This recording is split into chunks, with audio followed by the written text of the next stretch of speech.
in to another great episode of the Dynasty Brews podcast. We have been on a little hiatus for the past couple of weeks, but we are happy to be back and bringing you some good Dynasty content. As always, it is Justin and Justin, Double J on the mic. Justin, how are you doing today, buddy? I am living the dream, you know, as they would say. It's almost football season. Um, yeah, just living the dream. Oh, What about it's you? right, it's right around the corner, man. You, I mean, you as a fantasy football fan are loving it, but also you as a Bills fan must be abs. Do you enjoy knowing your team is the most hyped team going into No, the no, season? I'm like as you know, I'm I'm Mr. I don't like going. I like going against everyone else. So I don't like being the favorite team because how often does the favorite team actually win the whole damn thing, right? It'll That's probably very. end up being like the freaking Texans somehow. Mr. Davis Mills will be your Super Bowl MVP or something stupid this season. Well, I mean, actually, you know what? That'll lead into something else because Davis Mills is growing on me, man. I'm picking him everywhere now. Like, Just in time for Jimmy G to come ruin the day. Don't forget the Texans GM drafted Mr. Jimmy G. yeah, but I think he knows better now. I think I don't we've know. given on him to know where we're at with Jimmy G. Yeah, it'll be But interesting. I don't know. I mean, it's a fun time to be. I mean, it's the third week of the preseason, so we're almost there. Next week will be a foreign territory. It'll be like it was summer all over again, but we're almost there. And the rookies dropped on prediction strike. Shout out to those guys. Go pick up your rookies in the stock market, and you know you might think that we're in a recession, but hey, go make some money back by investing in those rookies on prediction strike. well, let's roll into that. Let's call this the prediction strike: ups and downs, zeros and heroes of the preseason. Give me a couple guys that you saw that you're like, wow, this guy's stock is immediately going up right in time for draft season. I still think I'm all in on Sky Moore. Not all in. I mean, obviously, I'll say Pickens. I mean, you know this. So we talked all off season about how he was my number one receiver. Um, Pickens, the hype train has left. I mean, you can't get him for less than a first. He really should have been a first round draft pick. I was taking him as high as the ninth pick if I could. I've seen him go as high as the sixth, but I never really hashtag winning. I don't really draft that high or that low normally. So I mean, Pickens is a guy that I'm kind of all in on, but I'm also really big on Sky Moore and Christian Watson. We haven't seen Watson, but I think everyone is all in on this Romeo Dobbs thing, and I think that's also a fool's errand. So if I'm looking at those three guys right there, those are kind of my heroes of the hour here that I think have gone undervalued. And Sky Moore hasn't lit the world on fire, but you can tell he'll. This doesn't have the McCall Hardman feel for me. Well, I mean, oh, sorry, I was just you're gonna good. say, just to your point, Juju is having knee problems right now. McColl's having hamstring problems, so there's a very likely chance that we could see Sky Moore hitting the field sooner rather than later. Um, Yeah. on your Pickens thing, I mean, it's got to be promising that you're seeing Claypool hitting in the slot. So obviously they recognize that they have to get all three weapons on the field. Yeah, Um, I'm not a big Claypool guy. Was like I think he was a value, but like Pickens is an alpha, and you got Deontay and Pickens and Claypool, who will be good in the slot. I mean, man, and then my affection for Kenny Pickett, man. It, it's looking good. I actually am starting to think this offense could be way more explosive than anyone's thought. Now, Kenny Pickett is not going to be, he's not going to light the world on fire, but man, this could be one of those like super efficient offenses that still puts up like 30 points a game. Because now that between the 20s, Pickett's going to get you in the red zone, and then Najee Harris. I mean, this offense has all the weapons it needs, and it has an explosive defense. So uh, I would right now say the best bet in the world is to go take the Steelers to win the division. See, that's an interesting pick because I'm not at guaranteeing first, they're going to, but on the odds you're getting, that offense has all the weapons it needs, and then the defense has already. And out of that, like, I don't care how you feel about like the Brian Flores lawsuit. Flores is a damn good coach. You got Mike Tomlin and Brian Flores coaching up that defense and all these weapons on offense. Uh, this team is just ready. I mean, they're ready to take that next step. And no rookies ever won a Super Bowl, but I do think they're going to make. I do think that they will make the playoffs as a wild card at the very worst. I think the last one to really come close to it was actually a Steeler as well. Big Yep. Ben Roethlisberger took his team to the AFC Championship game in a pseudo undefeated season. He lost the first game, but he went undefeated. Yeah. What about you? Who are some guys that you're tracking? I know that all mine are kind of trendy, which is unlike me, but those were all my kind of favorite guys. Anyone you disagree with, or? Uh, I mean, so for Dynasty, I don't disagree with. I maybe say pump the brakes on somebody like Christian Watson for this year, just because I think he's going to be a slow starter. We still have yet to really see him in preseason. He was supposed to play in this game. I don't have the game on, but I know from the first half it didn't look like he was playing in this game. That doesn't that kind of tell you though that they want to keep him fresh? I mean, this Romeo Dobbs thing. I It, mean, it who? may or it may not because Rogers wants some sort of continuity. He just got into practice going 11 on 11. Mhm. So he hasn't been there for the entire time. So when I look at that, I'm like, you can look at Dobbs as being like maybe a flash in the pan type of guy, a standout at training camp. Regardless, he's there. He's building a repertoire with Rogers, which Rogers is kind of digging. That's what he wants. Yeah. Well, I was doing a slow draft in my home dynasty league, and I mean, where have you seen Pacheco going? This feels like Darwin Thompson 2.0. Like I've watched this guy play, and I'm not impressed at all. I think this is Clyde's job, and I would be buying Clyde wherever I could at a reasonable cost. So, I mean, it's different because I look at Pacheco and shout out to Z from the football guys for putting all of his stuff together. He's been putting together a lot of film for a lot of rookies. I look at his film, maybe a faster, you know, better version of Jarek McKinnon that they already have on the team, but he's nothing super special. When I look at this guy, I mean, he could be the epitome of a training camp hero, but when he's on the field, he doesn't look that amazing against another team's defense. As far as Clyde Edwards-Helaire, I still got to see it. At this point, I'm not even drafting him because I still got to see it. Man, I I just think there's so many. I just think it's a good bet. I mean, I mean, do you have ECR in front of you? Like, who are the guys around him right now, especially I in Dynasty? Like, I'll pull it up real quick. um, I just feel like he's worth a bet on where he's going. Um, I mean, the Chiefs have the offense built around him. He's not going to have to be a Jamal Charles. He just has to be a guy. I know that Pacheco looks like a guy, but like Clyde has been fine when he plays. It's really been a matter of health and consistency. The concerning thing for me is that I he doesn't get the passing down work, which is alarming. I don't understand it because that was like his bread and butter coming out. Yeah, I mean, but I think for them, it's kind of it's just like us. We haven't seen them on the field. Like, hmm how many games have we really seen Clyde Edwards-Helaire start and finish? I mean, I watched the Texans game, his very first game. I will say the first time I saw him, I was like, oh, he looks considerably slower than I did on tape, and that has not my opinion of that has not improved. He is not going to do much for you in terms of speed and breaking away. So I'll Yeah. throw a name at you real quick that I want to talk about. Um, we had Kenyon Drake go down, or not really go down, but he's going to get cut.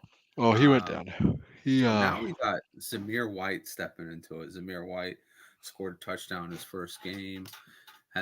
I mean, I don't think he's been putting together the greatest performances, but obviously McDaniels likes what he sees. What are you looking at right now, value wise? How are you evaluating Zamir White in your dynasty drafts? Are you seeing him go I higher already than where have you are? I already have him.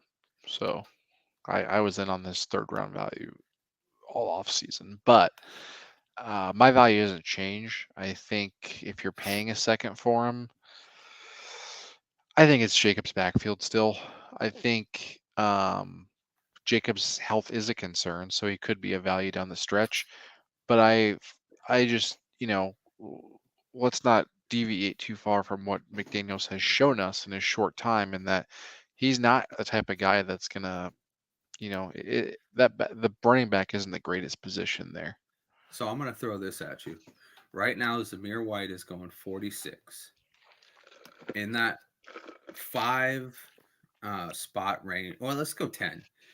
You got Isaiah Spiller, James Robinson, Brian Robinson, Madison, Melvin Gordon.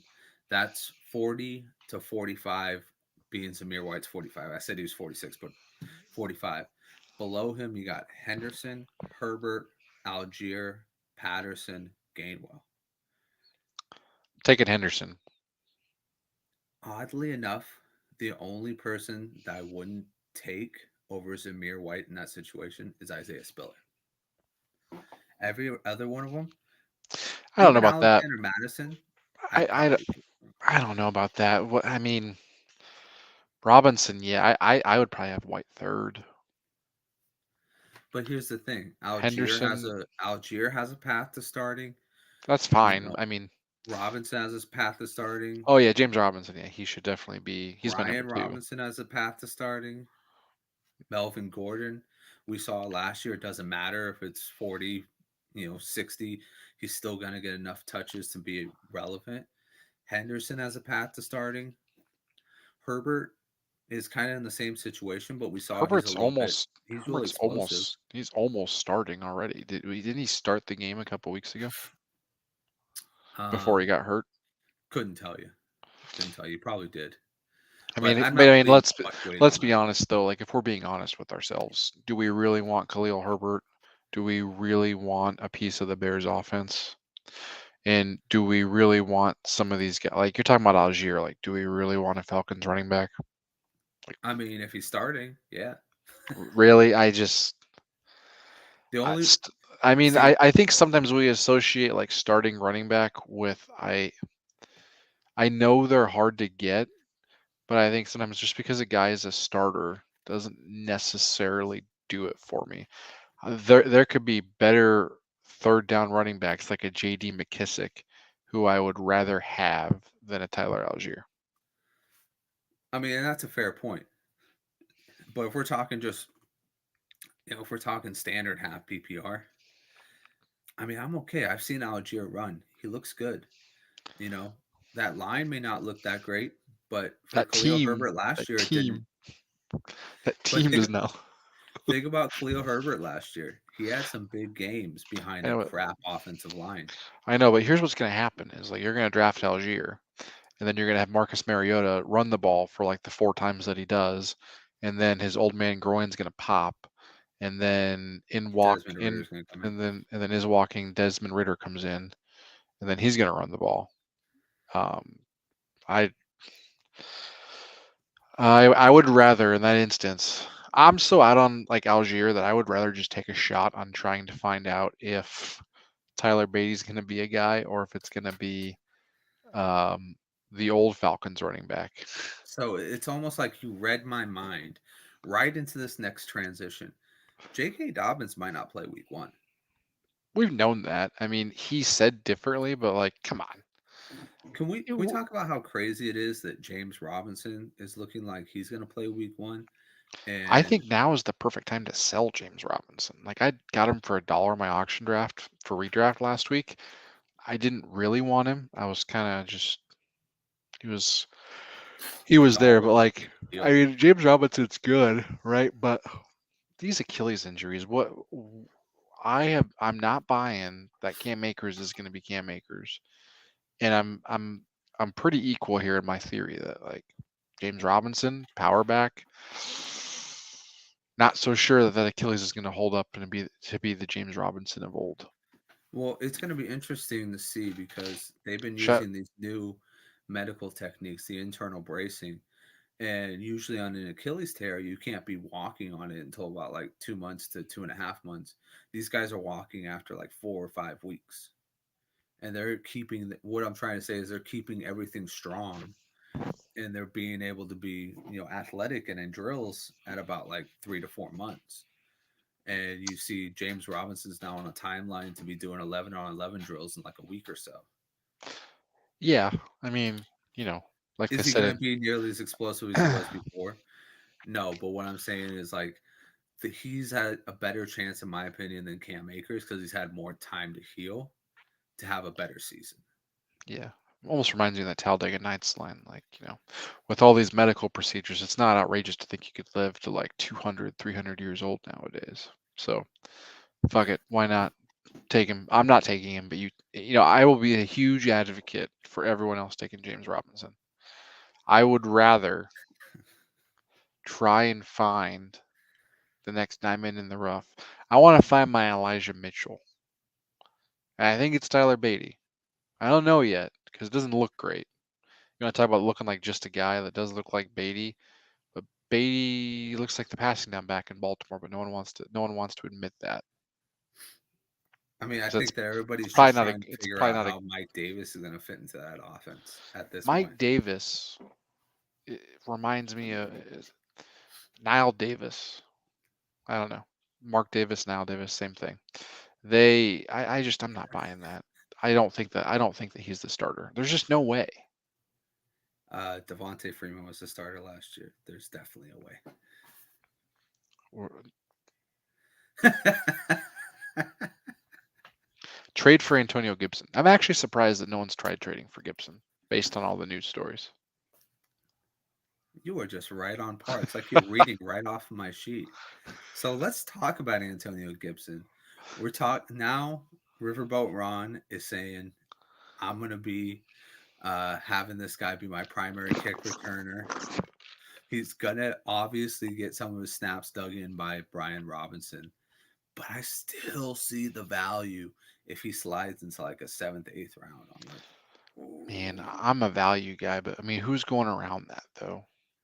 I Let's see the updated version of him. He is just fumbling. He is like a fumble machine. I mean, He's definitely got Ronald Jones syndrome, that's for he sure. is like a broken ATM. Like everyone wants to be around him when he's carrying the football. Fantasy Pros updated rankings right now has him 20, ahead of David Montgomery, Elijah Mitchell, Leonard Fournette. This is Dynasty rankings, everybody. This is a Dynasty show. Ezekiel Elliott and Josh Jacobs. I think I would take every single one of those players. Maybe not Zeke, but if I'm Would you contending take Zeke, Zeke if it was a 1v1? Like if this was Antonio Gibson's last year to shine because of these fumbling issues. screw it. I would probably take Zeke because I know Zeke's going to play this year. I don't even know if Gibson. I mean, the talent is there, but he fumbles all the time. Yeah. And that's why unfortunately that's the thing. Robinson's there because they don't want him to fumble on the goal line. They want to score. But here's something for you. Where's Robinson? Where did Robinson go in your home league? How much money did you have to spend on him? He's on the waiver wire. You're shitting me. No, I was going to take him, but I ended up getting Mr. James Robinson. You should have put that dollar to better use. Well, my league's funny because like if I nominate a player, the goal is for me not to get that player, but I usually don't nominate players I actually want. So in a best ball mock that I just did, um, I had Brian Robinson go right before me, 13-9. That's insane. I mean, what is it, 15 round? 17. 17. That's nuts. You're I mean, probably getting a guy who at the end of the season will be running back one for this team. and he's like your fifth running back on the team. You don't have to rely on him. I'd rather. He's I a think. I think substitute. McKissick. I don't know what it is about McKissick. McKissick's about ready to win someone $1 million week one. But here's DFS. the thing, McKissick can be your DFS guy, and I do say go out and get these guys in best ball. Guys like McKissick. I mean, think about it. Best ball was literally created because one guy was so mad that Tyler Lockett couldn't keep his scoring on a regular basis that he said, "Fuck it, we're gonna create this thing called best ball." I think Tyler Lockett did invent best ball. Yeah, that's it. Yeah. That's it. I mean, like, When he got uh more than half of his points in 4 games, yeah, he invented best ball. I mean, like, I don't know, man. None of these guys. I mean, if you're going, I mean, so you think Robinson's gonna be the starter? I think it's McKissick. I don't Who do think you McKissick is going to who be the 3 down back in Washington. who ends up with more fantasy points end of season? Brian Robinson or JD McKissick? We can do a water bet right here. I'll put Brian Robinson. Charity You, bet, yeah. We'll do all the right, $5 charity bet. Let's do it. charity bet. JD McKissick will have more points than Brian Robinson. Now we got to set the format now. Might as well make it half point PPR. Why not like 6 point PPR?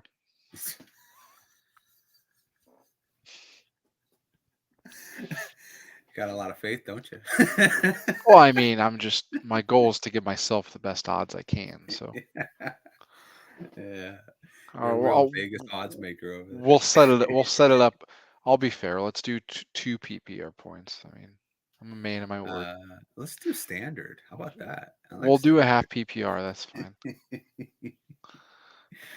uh, so I mean, Trying to help the TSC Alliance, man. I mean, I'm trying to help them. I Oh, think that they're going to be getting a healthy donation from me, but not for JD McKissick. That's for sure. I'm gonna throw $5 every time, and I'm gonna be instead of anonymous, I'm gonna write the name of the person who screwed me. I really got to make that spreadsheet. It's this one, and then what was the other one? Was it DJ Moore is the other one right Yeah, now. DJ Moore. DJ Moore, top 24. Boom. Boom. Boom. TSC Alliance, here we come. So here's another guy I want to talk about. Dameon Pierce. He's looking absolutely fire, and he's doing it in a piss poor situation. Yeah, I mean, He kind of seems there's like to me like he's a guy who could end up being like maybe a DeAndre Swift. I liken him to a little bit more to Javonte Williams in the sense that you just can't tackle him. yeah. But I mean, like, I was reading a guy. I think it was Christian Williams. Um, we overanalyze game script, is what he says, but that's fine. Like, I think we overanalyze game script in the fact that we're not drafting DK Metcalf and Tyler Lockett because they're going to suck. But in reality, they're going to be losing the whole time, so they're probably going to get a lot of scoring opportunities and points. But as far as the Texans goes, I am going to use game script against Dameon Pierce because I don't expect them to be in a situation where they're going to be winning a lot of games.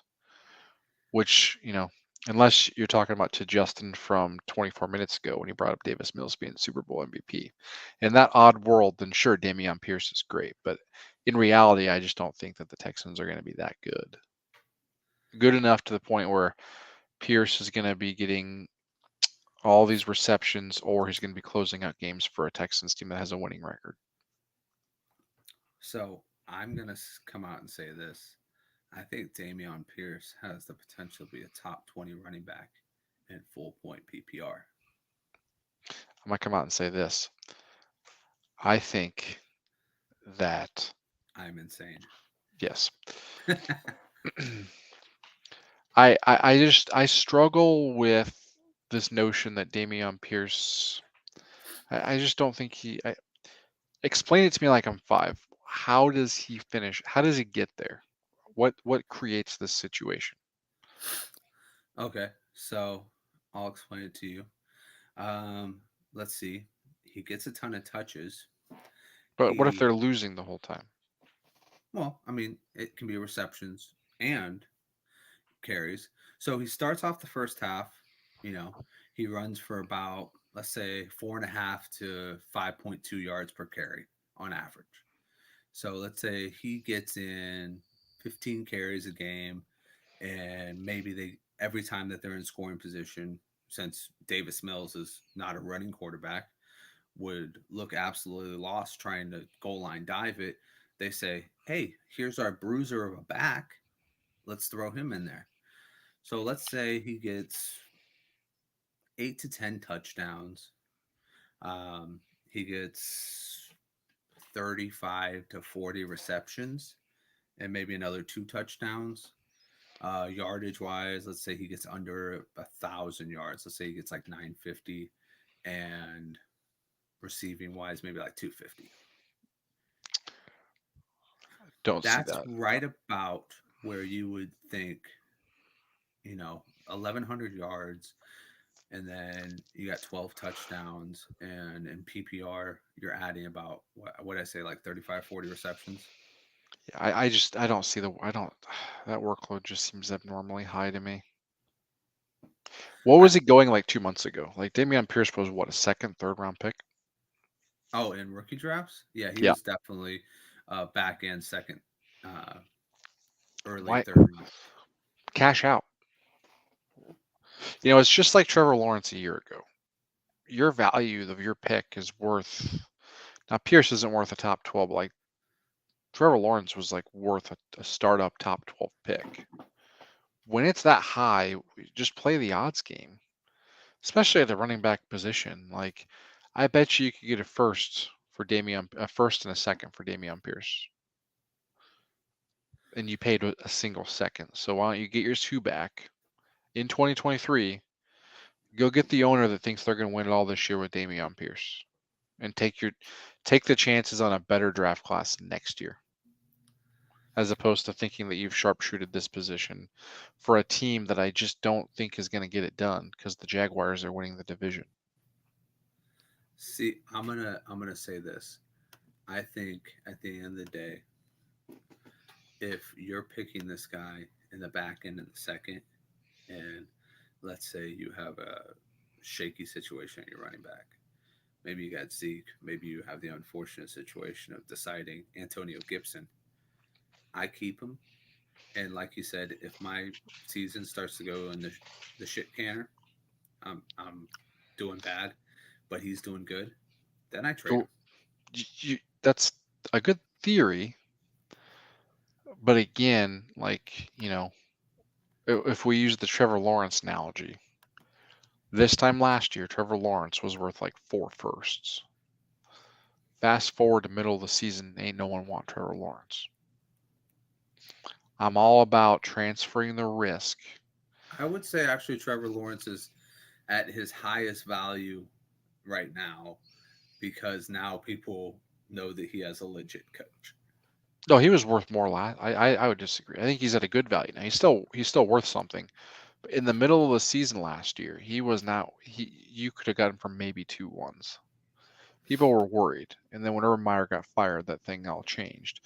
My theory, my whole philosophy hinges on it, and it's a dangerous game. Don't get it wrong. Like, if you're with me, I play this game a lot, and I tend to do well with it. But so don't. I mean, if you listen to me, I mean, trust me, I've done it enough. But don't let everyone do this. But my theory is that when you take a second round pick and it appreciates to being worth more than you invested before the season even starts, you got to play the odds games. I mean, if I could, it's like if you put your money in the stock market. Have you ever heard of Carvana? Yeah, of course. Yeah. Deliver your So cars to you. Carvana, yeah. So Carvana, I got in when it was like $20 a share Nice. 3 years ago. It got all the way up to like $350 a share, and I cashed out when it was at like 160, 170. And if you cashed out at 350, that's awesome. But the value game I'm talking about is today it's now worth like $30 again because it crashed within the span of Oh, like 2 years. Now, if you cashed out, I mean, there's a chance like you cash out at 160, right? Like it could go all the way up to 350, but damn, it could also go all the way back down to like 20, $30. Of course. So you're playing the odds game, and I just think that you spent a late second and you're going to get a first plus back. Just take the profit now, and especially if it's in 2023, you can get a better prospect that is a hell of a lot safer than Dameon Pierce playing for the Houston Texans. So here's my counter to that. DeAndre Swift 2020, equally terrible team, posted 521 yards, 8 touchdowns rushing, 46 receptions, 357, and 2 touchdowns. That If you look at landed the, him at 20.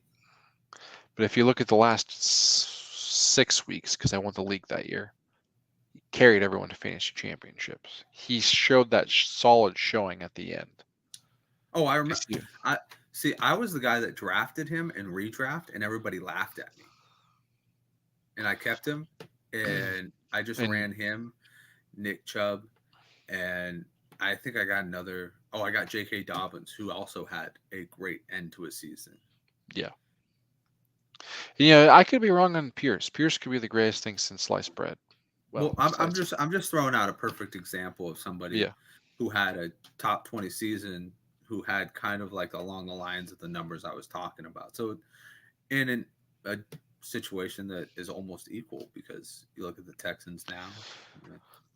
Yeah, but I don't even know if it's equal though, strictly because, I remember spending the 103 on Swift in rookie drafts. So your chances of hitting are a lot higher in that first round. So like the game I'm playing is that I spend a late second, and it's a dangerous game, like I said, because you could get burned. It's almost like Pickens. Like if I'm going to follow my advice, it might be okay. And I've contemplated this. Is like I bet you Pickens is worth a shit ton now because he's exploding everywhere. I spent a second round pick and I can get a first plus back, and they haven't even played a snap yet, like a regular season snap yet. Do you want to take that risk that they're going to keep it up, or do you tell yourself 2023 is going to be a bomb ass class? No one gets hurt with draft picks. My draft pick next year is still going to be worth a shit ton. Do I take my win now and just keep stockpiling these things? Like take your wins. It's like a snowball. If you keep doing it enough, you end up with my team in Dynasty who has like Josh Allen, DeAndre Swift, Saquon Barkley, like 7 or 8 running backs because I snowballed at the right time. It's all about trying to time these things in a perfect way. And then you just legitimately, you build, that's how you build these long lasting teams. And they can be dangerous at times. I've missed on players, but for the most part, it's worked out. So I agree with you. It's a good strategy to have. All I'm saying is when you have a third round pick and you invest in somebody like that, it's probably not the worst idea to hold on to him and see what you got, because it's only a third round pick at the end of the day. Like you're talking about, like getting a first and a third. At this point, I don't think there's anybody that's really willing to give up a first and a third for Dameon Pierce. There might be. I haven't found them in my league. You have, and that's the whole thing. I'm going from my experience. Nobody's coming, because I get Dameon Pierce in every one of my leagues. Nobody's coming at me with a first and a second for Dameon Pierce. He went 106 in my rookie draft that we just did. I'm not saying that's crazy anymore. I wasn't saying that's crazy before. Dameon Pierce was a guy who was high on my radar. I wasn't going to give up that value for him, especially if I can get him in the late second, early third. But now I won't take it, but I'm not going to say somebody's crazy for doing that. Yeah, listen, there's a fine method. Like I think that we're on the same page. I'm not selling him for less than a first. I would need a first plus. But I'm just saying, when you play the odds, the NFL stands not for long. So that's where my theory of risk comes, is that A, is he good? Because he hasn't played a single snap. And B, what if he tears his Achilles? What if he tears his ACL? But that's anybody. I know, but what I'm saying is you only spend a second round pick and you're getting a first plus. And you get to kick that can down the road to get another awesome asset who probably isn't going to be playing for the Texans. And if he is, then you can laugh about it. You're like, remember So last year when so you told me Dameon all, Pierce was the guy? so all I'm saying is that um, as of right now, like I said, I've ran into nobody who's won up to give a first plus for him. But if you let him kind of like work his magic, get a couple 100 yard games behind him, that's when, for me personally, that's how I've always worked my strategy. Is I've always banked on guys that I know can succeed, that I have a feeling can succeed, and then I push them when I feel like, okay, maybe So, this gravy train is coming to an end. so what would you need to move him today? If someone came to you and you're like, all right, I'm out, I'll sell. I mean, if someone came to me with a first and a second, yeah, I would sell them. But like I said, nobody's come to me with a first and a second. I mean, you never know. I've learned in Dynasty Leagues, you never know what someone's willing to pay until you send the offer. Yeah, never know Five until you days, 5 days after the rookie draft. Best trade I think I've ever done. Spend a third round pick on who's the guy from Oakland that was supposed to be the next big thing. He was an early breakout. Um, can't remember his. I know his name. I think he no longer what plays year there. was It this? was like a couple of years ago, like 2 years ago. Ruggs, Not right. It was same draft. It was third round. Edwards. Edwards. It was Brian Edwards. So 5 days later, someone's like, "Dude, do I really want Brian Edwards? What do you need for Brian Edwards?" I'm like, "I don't know, man. I'm kind of high on him.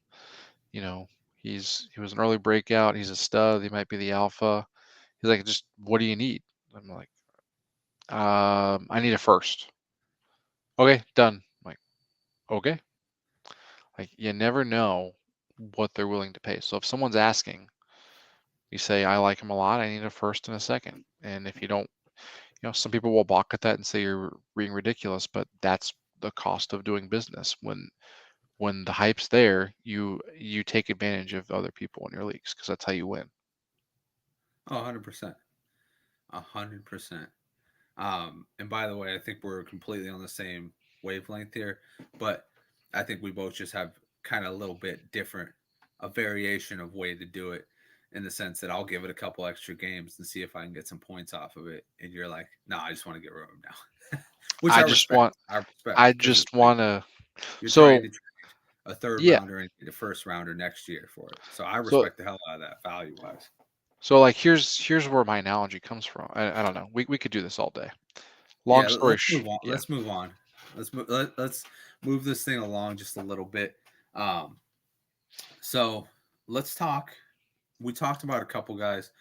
Give me two more guys that you think were have upped their ADP values, and give me two guys you think have tanked their ADP values after the preseason. I mean, as far as tanking ADP values, um, I really wish I would have sold Rojo. I don't know if you have ever seen The Simpsons, but Homer one time gets a monkey called Mojo, and at the end, Homer lays him on the ground as he returns him to the vet, and he can't talk, but he types into the laptop, "Pray for Mojo," and I'm gonna say, let's pray for Rojo because I don't think he's gonna be employed in a couple weeks. Yeah, I completely agree with that one. He was somebody I thought was gonna be worth a late round flyer, and now I feel like I'm gonna have to drop him soon.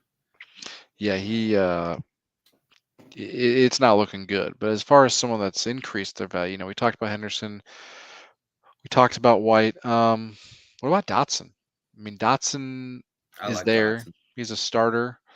Wentz has not looked terrible, but he hasn't looked like a stud either. But you know, I just like a lot of these receivers. That's fair enough. Um, But we knew that too. This was a receiver class. yeah, we knew it was a receiver class, like you said. I mean, I'm gonna bring it to a quarterback real quick, and it's Carson Wentz's backup, Sam Howell. I think I was never really down on Sam Howell. I thought he adjusted his offense pretty well year to year. A lot of people were like, "Oh, he lost his magic." I'm just like, "No, he lost his weapons." But if Carson Wentz doesn't fit, I would not be mad if Riverboat Ron took a shot at Sam Howell to see what Carson he could do. Wentz is going to be in the playoffs, so Well, I mean, there's a book good it, chance of that. I mean, book especially it. now with Tyron Smith going down for the Cowboys. We haven't even talked about that. I mean, can we talk about how like your boy here has called the demise of the Cowboys since like April? Uh, I don't think you can get credit for that. I think that's solely Jerry Jones's responsibility. I think he gets all the credit for the demise of the Cowboys. I mean, like it starts when you pay a mediocre. I mean, I don't know. I can't get into this. I don't want to offend all my Cowboys fans. Yeah, the I think we Cowboys just are. lost a bunch of subscribers. Ah, they'll be they'll if, be if, if they'll be they, back. Yeah, so I'm totally I out. got a quick question for you on this one. Does Yeah, this decrease your value of Dak Prescott for the season, knowing that his blind side is now left to a it's rookie? it is funny you mentioned this because I've been doing a couple of these like draft things, and I couldn't be more in on Dak Prescott in terms of like scoring points this season based on his cost. A lot of His people aren't drafting until like the in Yeah, Superflex second, third yeah, round. it's kind of insane. Like I am like the biggest advocate of like not being a huge Dak Prescott guy. Why'd you pay him? Why'd you pay him? We're in a spot where it's like, all right, I mean, it's always my philosophy. I don't hate anyone, I hate the price. And right now I love the price. That's fair enough. I do worry about little things like, you know, maybe the run game because this offensive line, just through injury itself has been revamped and it's been a lot younger, which, can be good because they put some good picks into it, but at the same time, they're going to have to grow as a unit together. I So mean, this is where I kind of go, maybe Zeke doesn't have as great of a season. And also at the same time, like maybe Tony Pollard has a great season because let me if he ask you was this. more in that slot, I'm going If to. the if the Cowboys don't make the season playoffs this season, there's 2 seasons left. What does Dak have to do to be the Dallas Cowboys quarterback September 15th, 2025? I'm not so He has convinced. to I'm not convinced it's a lock. he has to win 2 playoff games. He has to prove that he can win in the playoffs. I don't think he has to win a Super Bowl, but if he doesn't win the playoffs, then he's no better than Tony Romo. And Tony Romo, I mean, he got pushed to the side when somebody else came along. Could happen to Dak too. Yeah, I actually want to look this up. I'm not convinced if they have a rough season. Okay, I'm curious when they could actually trade him. His contract is done. I mean, the void years start in 2025, so he's locked in next year in 20 for a couple years. He's got a bunch of void years. Um, Okay. So they while could you look trade. that up, Yeah, why don't we talk about some of the zeros? One guy on that offense that looks a little bit shaky, Jakey, Jalen Tolbert. How are you in on Jalen Tolbert? I no, No, no. even at like a 16th, 17th round price. I'd rather take a bet on someone like Snoop Connor.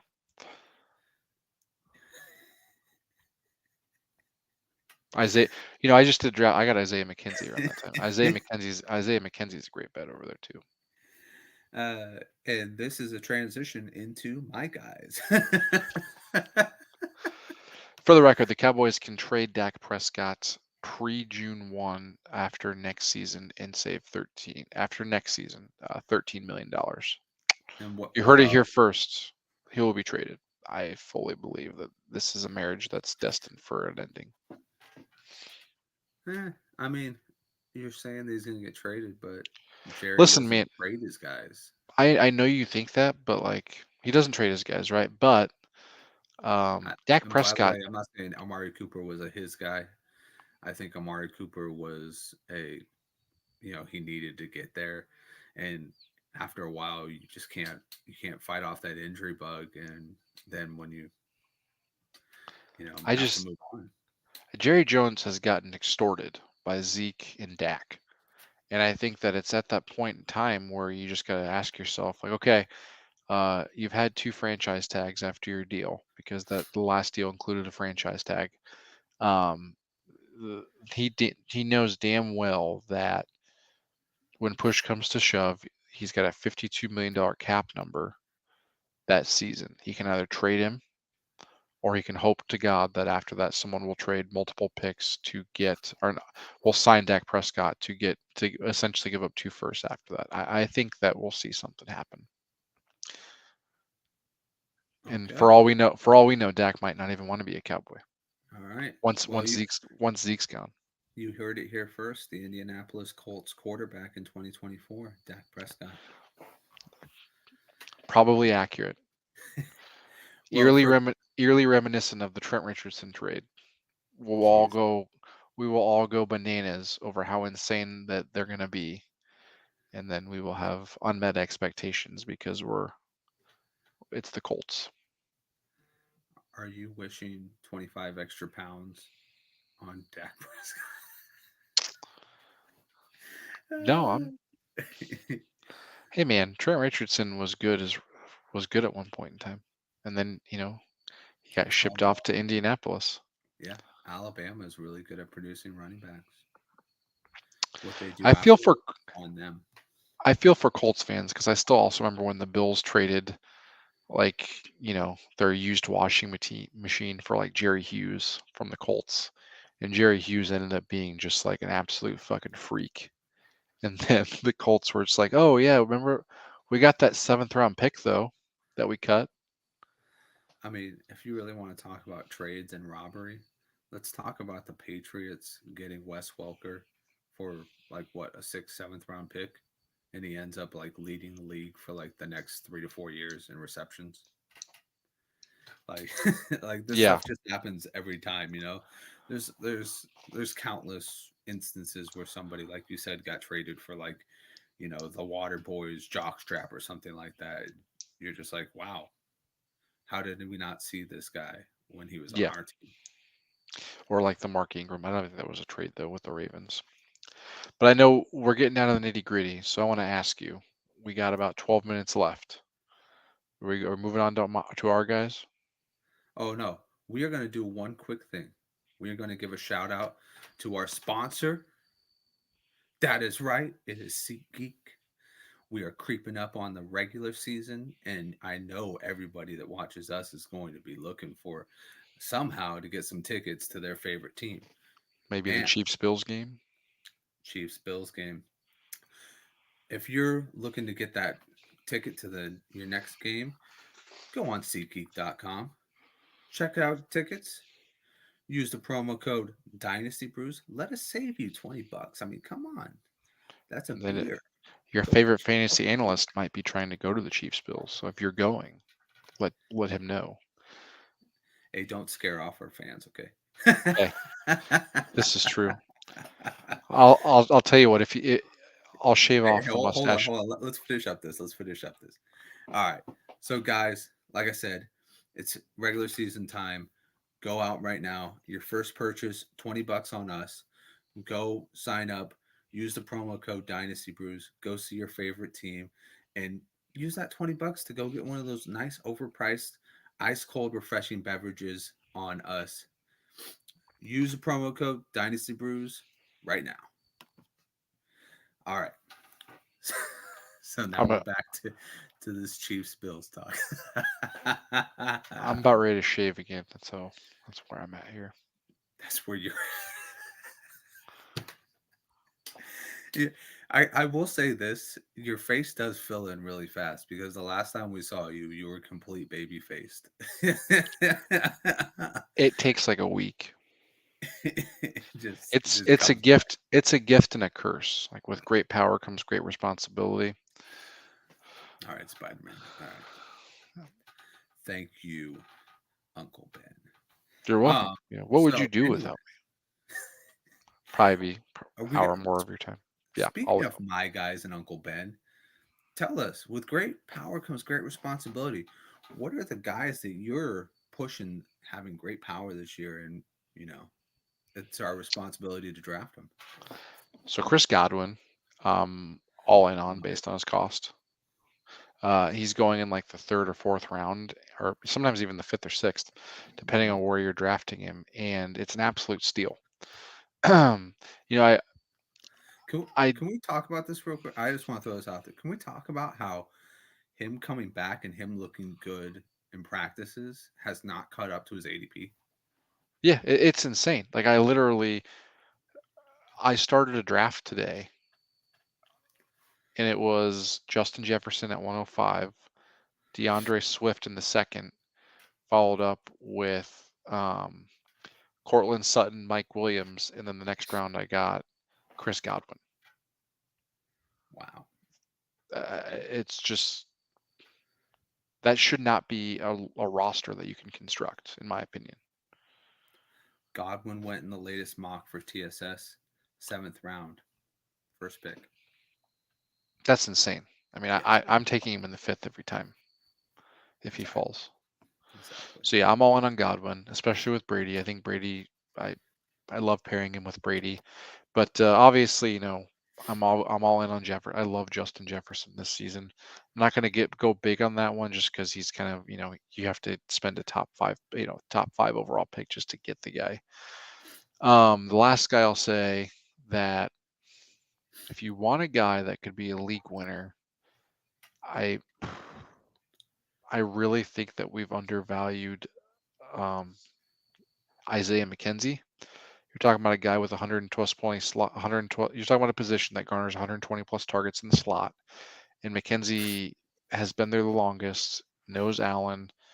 I think McKenzie's in for a big season. I like Gabriel Davis. I kept him in one of my keeper leagues, but McKenzie feels like the right answer.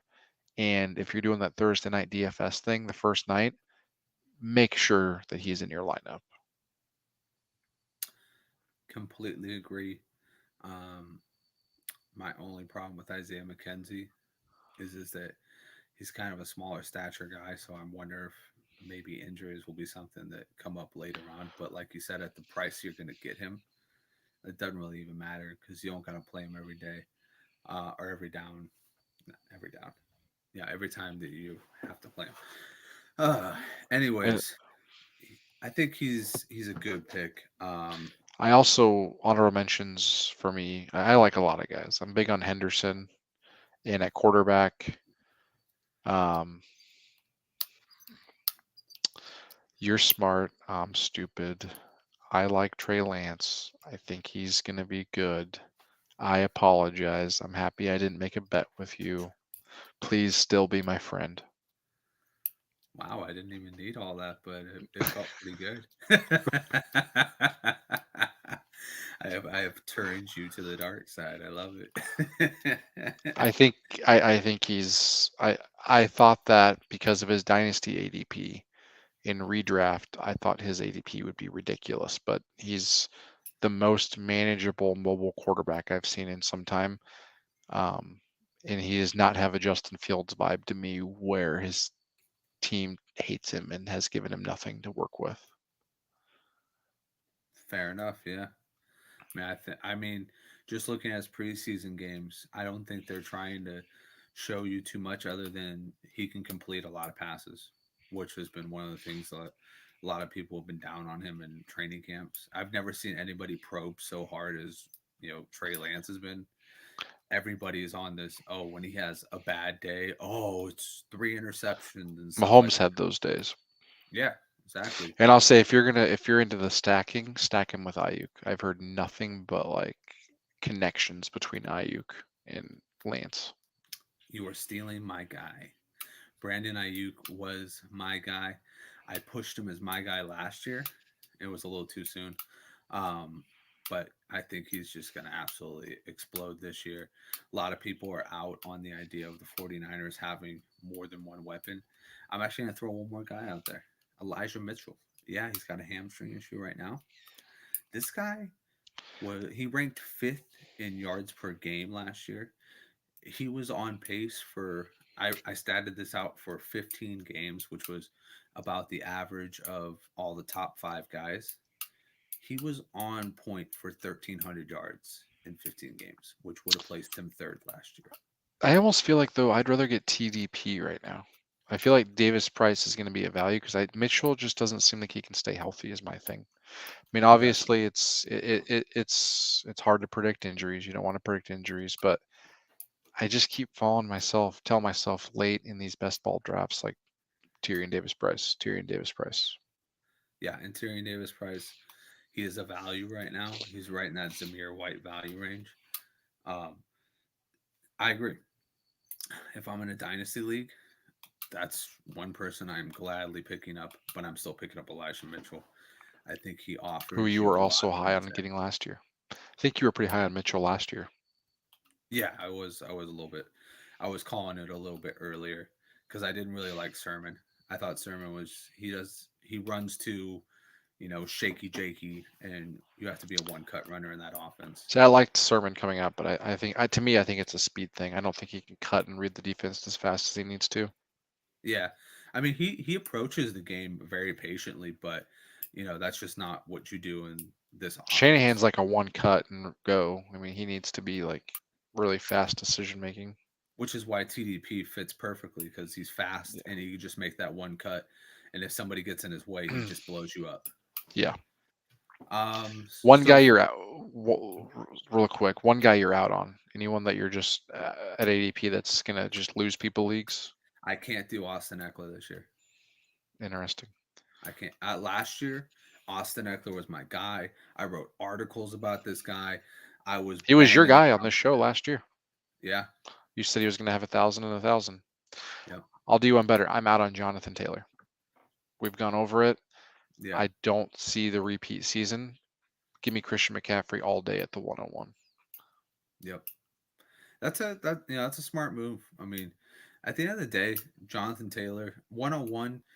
It doesn't mean that he's going to finish 101. It just means he's probably the best chance to finish top five. But I mean, I completely agree with you. I think Jonathan Taylor, he has room, but if Naheem Hines is back there, he's going to take away a lot of receptions and a lot of It opportunities.